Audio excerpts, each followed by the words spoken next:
What is going on, Colts Nation, and welcome back to another episode of Bring the Juice. Your guys, Cody and Derek, back with another one, guys. Well, Derek, we were talking about it off air. The Indianapolis Colts are 5-1 right now. Certainly a lot different here in the middle of October than it was a year ago at this time. Right now, Colts right there at the top of not just the AFC, but the NFL. The Colts right there with one of only a few teams, I think, at this point that has only one loss in the season. Am I right on that? As we're currently recording this, the Buffalo Bills and the Pittsburgh Steelers, I think, are the only ones that have one loss at the moment. The Bills game is still currently going on as we're recording this, and the Falcons currently have the lead on them. So, we'll have to see, Right. There's only a few select teams that have only one loss so far. Right. So if the Bills were to lose, it would be the Colts, the Steelers, and the Buccaneers. It would be the only three teams that are 5-1 right now. But obviously, if Buffalo wins, they'd be the fourth team there. But yeah, Derek, it's definitely crazy, man, how good this season's gone, honestly, for the Indianapolis Colts. And I know a lot of people said the Colts are only a couple dumb mistakes by Adonai Mitchell from being 6-0. I mean, really, It's crazy. But, Derek, as we kind of look forward to the rest of this season, as the Colts currently stand right now as one of the best teams in the NFL, there are some question marks, especially on the defensive side of the ball, that people are saying, hey, if the Colts are serious about contending, they need to make some moves here in season, not wait until the offseason. They need to make some in-season moves, which isn't super typical of them, to be honest with you. We haven't seen the Colts do that in a while. I don't know if Chris Ballard's really ever done that mid-season like this. So it's definitely going to be some new ground here for the Indianapolis Colts because, let's be honest, Colts haven't been this good in Chris Ballard's tenure. So it's kind of crazy. So we're going to look at a couple different positions, guys, looking at a few positions here that the Colts could potentially address if they want to improve that side of the ball and potentially propel themselves even closer to the playoffs and a Super Bowl. But before we do that, guys, just want to say this episode is brought to you by FanDuel. Shout out to FanDuel. Really appreciate them for sponsoring this season. And like I said, if the Colts wanted to make a push here to win the division, right now they have pretty good odds, Derek. They are negative 125 to win the division with their win yesterday and Jacksonville's loss to the hands of the Seattle Seahawks. Colts are even in better position right now. So that's certainly great. I know their odds have gone up since yesterday even. So good stuff there. And then their odds to win the Super Bowl are at still not great, but plus 1,900 right now. So, they're getting better as each passing week goes along. Right. But guys, if you're feeling good, you're like Colts, if they make a couple moves here, they're Super Bowl contenders. And you want to bet on the Colts right now before they make some potential moves, be sure to hop over to FanDuel and get your bets in there. And there's so many other things, not just, Super Bowl odds or AFC South odds, but you could even look forward to the next game against the Chargers where actually, Derek, the Colts are underdogs in this game by I think about 1.5 right now as it stands. So I'm not too guys, surprised. Be sure to hop over. What's that? Yeah, I'm not too surprised. I mean, again, The last time that we went to LA, we saw what happened. And, obviously, regardless of how many injuries the Chargers have currently, unfortunately for the Colts, we have some injuries in the one area where the Chargers can probably really influence a lot of things on us right now. Yeah, well, the Chargers, like you said, have a lot of injuries on that side of the ball on their offense too. So we'll just have to see on that. But guys, right now, Colts are plus 108 odds to win against the Chargers. So if you feel confident the Colts can take care of business, check that out. But again, shout out to FanDuel for sponsoring this episode and every episode here in the 2025 season. All right, Derek.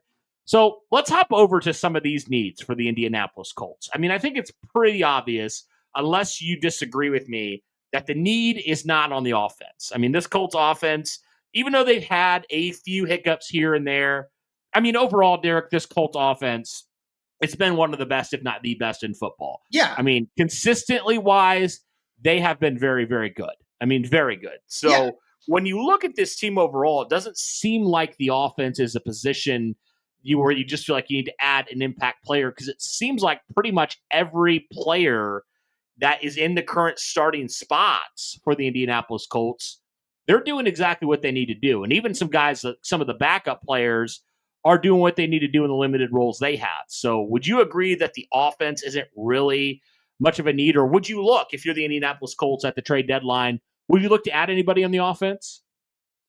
I mean, I think probably the only spot I would be looking at is guard if I'm looking at like potential pieces to add for depth.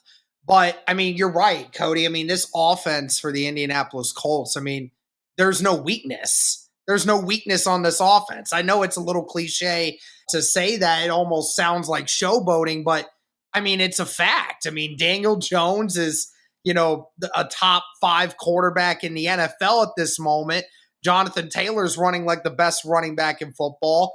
Your wide receivers from 1 all the way down to almost 5 are totally complete. You have maybe the best tight end in the NFL at the moment on this team as well. And the offensive line, it's a top 3 unit. I mean, as long as nobody else gets injured, then, I mean, honestly, there really isn't anything to add to this unit. I mean, the entire offensive side, the starters, I don't think you change anything.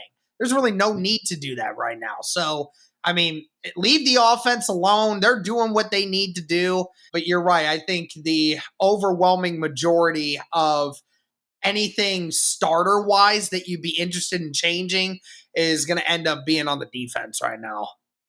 Yeah, I think that's pretty obvious. I mean, the only thing I would say is potentially, like you said, like some more offensive linemen, not starters, but potentially some guys that could give you some quality depth if and when another injury does pop up. If you can have another player in there that you feel like you can trust and you don't feel like you have it on your roster right now, maybe that's an opportunity there for the Colts to go and get somebody for very, very cheap to kind of help with some of the depth there. But yeah, other than that, I think you're absolutely right. And so let's talk about this defense, Derek, because yes, I will say, I'll start this off by saying the Colts are very beat up right now in their secondary. I mean, right now they're without their top 3 corners coming into the year. I mean, you still don't have Jalen Jones. You don't have Kenny Moore, Tarvarius Ward. You don't know what that's going to look like. But typically with concussions, you would believe that he's probably going to miss this coming week unless he somehow clears protocol before then. And so you're having to rely on these second and third string guys. You're having to rely on undrafted guys and Mekhi Blackman, who you traded a 6th-round pick for, and Chris Lamons, who's been on your practice squad. Like, that's what you're having to work with right now in the secondary. So it's a lot of injuries right now. But if you look beyond the injuries, there's just flat out been players that have no excuse. They've been terrible. I mean, you could talk about the edge rush group in general. I mean, Derek, this edge rush group, it's very feast or famine. Sometimes they'll do their job. Sometimes they won't, and they won't touch the quarterback. And so that's definitely an issue. To be honest with you, I've been unimpressed by Latu in terms of getting after the quarterback, in terms of getting actually to him on a consistent basis. Sure, he's flashed, but he hasn't finished so far. And then the other defensive linemen, you haven't really played JT Tuimuluau a whole lot. And the other guys you've given snaps to barely get after the quarterback themselves. So you look at that and you say, you definitely need another edge rusher. You still are looking for your alpha after how many years and how many investments. You still haven't found that guy. And then you look at the linebacker position. I honestly would say, Derek, the worst linebacker core in the NFL up to this point. It's been pretty bad. And they showed it again on Sunday. I mean, what are your thoughts, man, on this defense? I know it's just like one game where they looked really, really bad, but there were some guys in some positions that honestly have no excuse for how poor they're playing. Yeah, I mean, again, like you said, this cornerback room has been hit with so many injuries, dude. It's like absolutely insane. I mean, and I'll give credit where credit is due to Ballard for being able to have somehow still been able to keep guys on the field that have still been able to somewhat make an impact given all the injuries that they have had to deal with so far this season.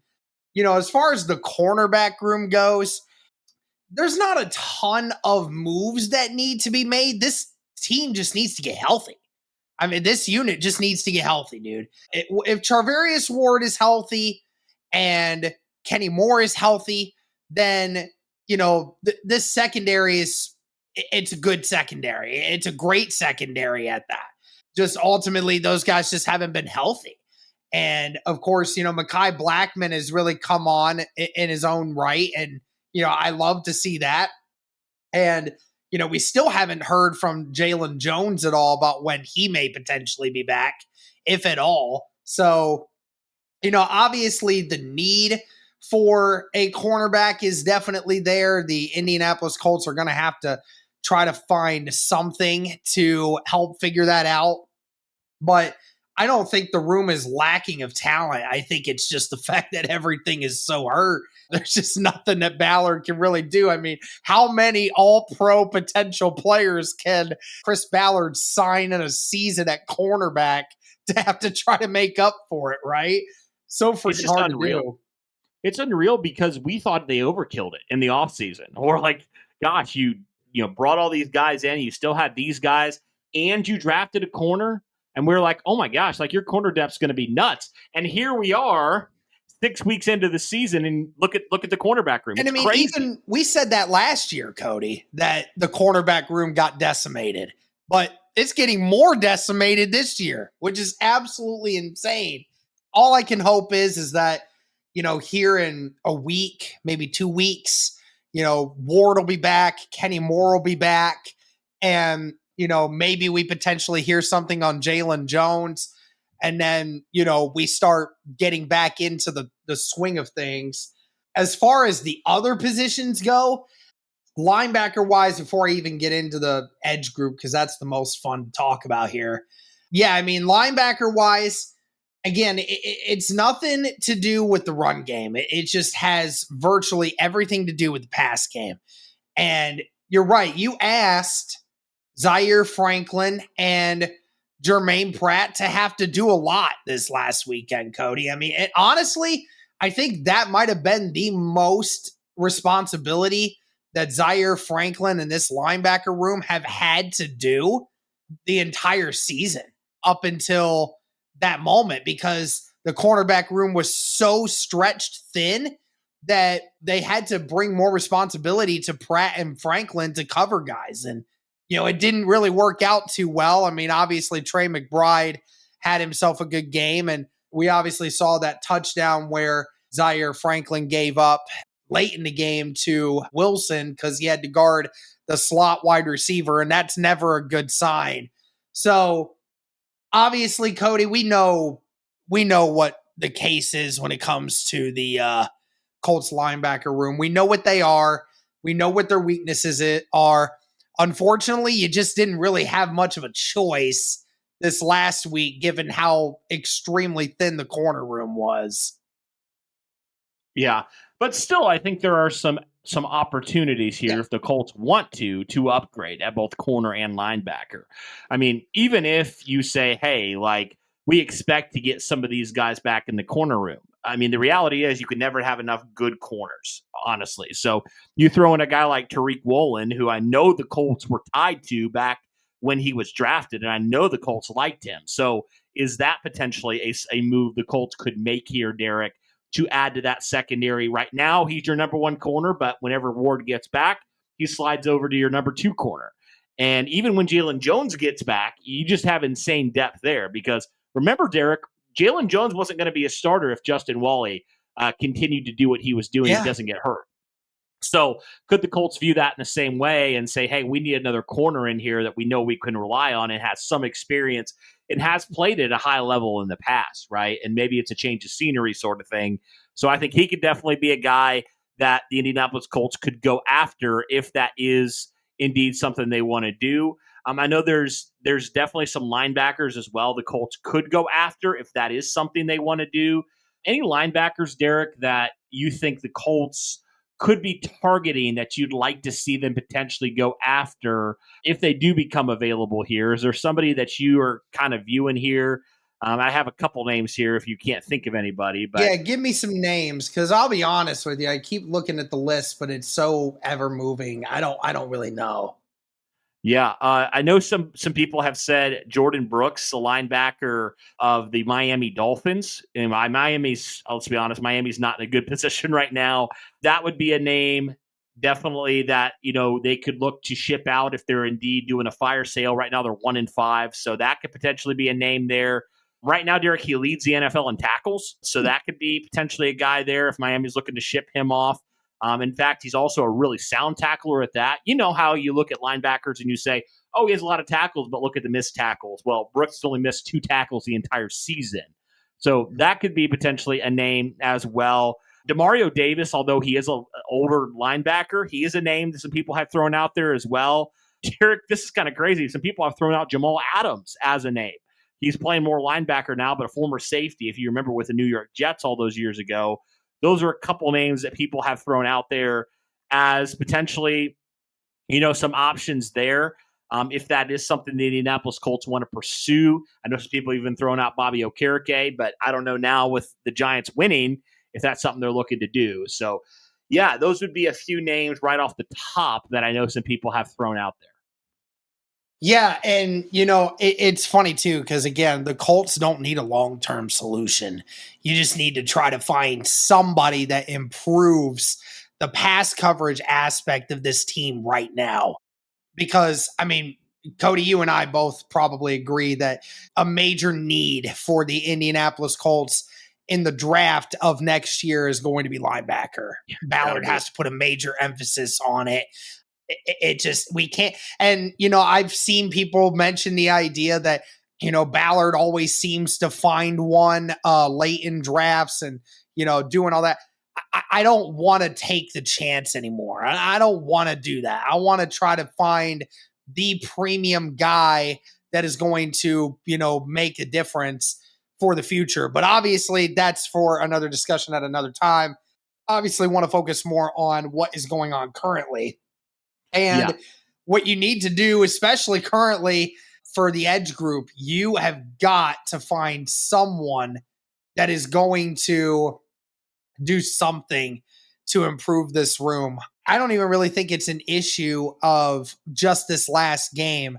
And I know Next Gen Stats said that the Indianapolis Colts got an insane pressure rate in that game, which to me, Cody, I didn't see it. I think it's total blasphemous that the Indianapolis Colts were able to get a 50% pressure rate on Jacoby Brissett. If we did, it certainly didn't feel like it. So, that if that tells you anything, and again, pressure rate does not mean anything if it doesn't include sacks. And there weren't a ton of sacks against Jacoby Brissett. There were a bunch of times where the Indianapolis Colts, and honestly, Cody, I think a lot of it was scheme. I think Lou Anarumo decided that he would rather take the chance on, just bringing 7 guys or 8 guys back rather than take the chance of having these young corners on an island by themselves, which I totally get. But, so far this year, the Indianapolis Colts, I got to look it up because I'm genuinely curious that when you look at just the overall stats of the Indianapolis Colts, their leading sack leader has 3 sacks on the year, Cody. You have played 6 games and you have a grand total of 3 sacks. And your number 1 guy, your number 1 and number 2 guy, you have 2 guys that have 3. That's Tyquan Lewis, who again is not even a starter for you, and Kwity Paye, whom in the rationale of everything, he's not even your premier pass rusher. You've got Laiatu Latu, and Latu, as it currently stands, Cody, 1, 2, 3, 4, 5, 6, 7, 8, 9. He is 9th on the team in sacks. He is tied with about 5 guys for 1 sack. He's tied with Kenny Moore, Zaire Franklin, Mekhi Blackman, and Neville Gallimore. Like, we were wondering if Neville Gallimore would even play this year. And Neville Gallimore has just as many sacks as Laiatu Latu. Now, I'm not trying to insinuate the fact that Laiatu Latu, he obviously has 2 interceptions on the year, so clearly he's been making plays, and I've heard he's been getting decent pressures. The problem is your leading sack specialist has 1 sack on the year, and your fourth string defensive end leads your team in sacks. This is not a team that has a legitimate pass rush. We just don't. It's not there, which again is why everyone's been saying if the Colts are serious about contending, you need to go and get the big name. Go and get a guy that is going to amp up your defense. We've talked about the Trey Hendrickson situation. And Cody, it just makes all the sense in the world. Trey Hendrickson with Lou Anarumo once again. And, you moved some money around with that Kenny Moore contract. And then if you trade away a player like Kwity Paye, get some of that money knocked off of your payroll, and then maybe a few other things, then you can afford to have a Trey Hendrickson on your team for this year and then figure out the details going forward. I know people have mentioned Max Crosby, which doesn't really seem like the type of fit that would work right now, but who the heck knows? And then I've even heard Destin Adams say Jalen Phillips from the Dolphins. The Dolphins season feels like it's coming to an end.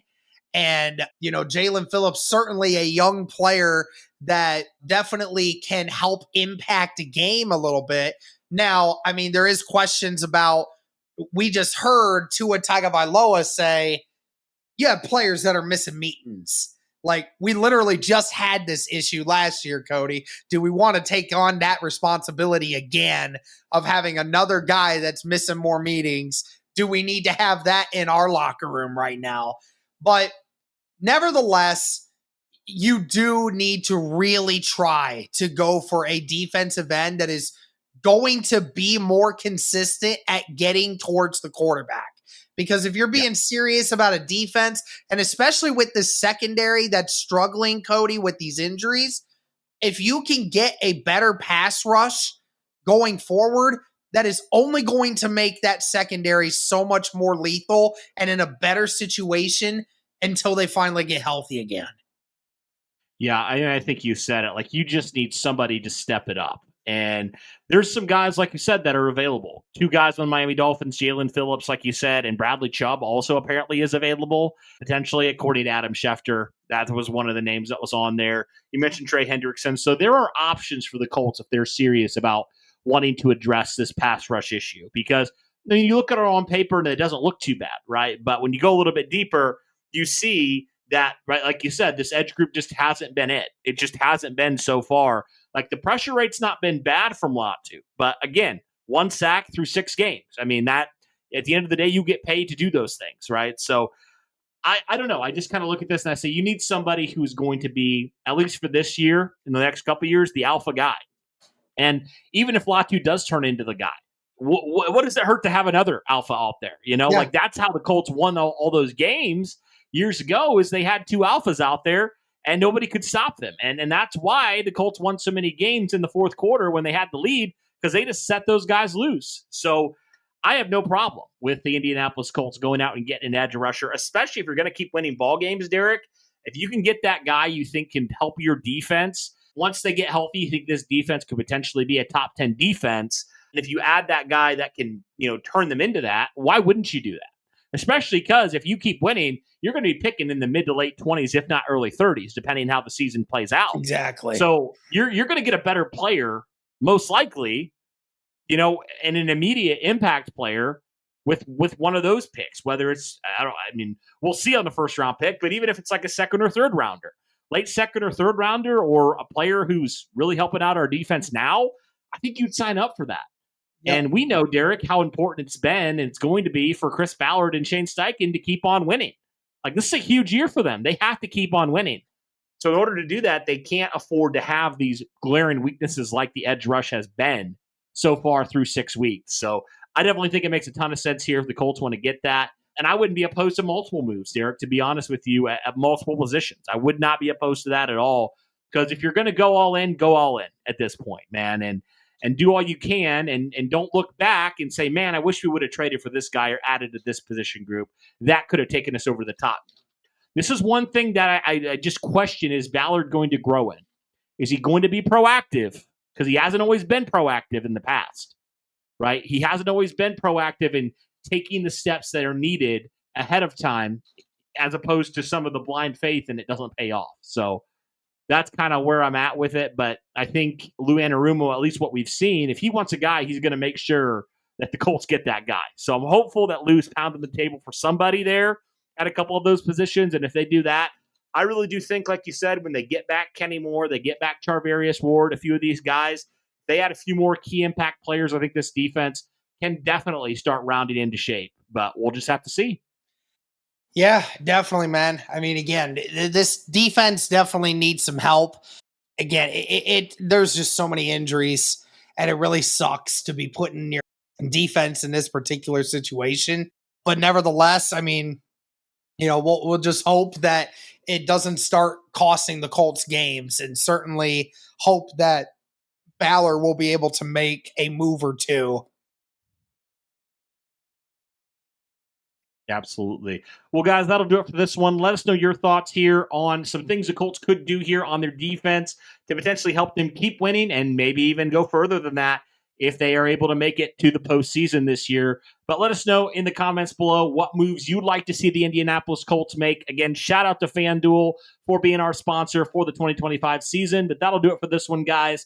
Thank you so much for tuning in. And as always, guys, go Colts.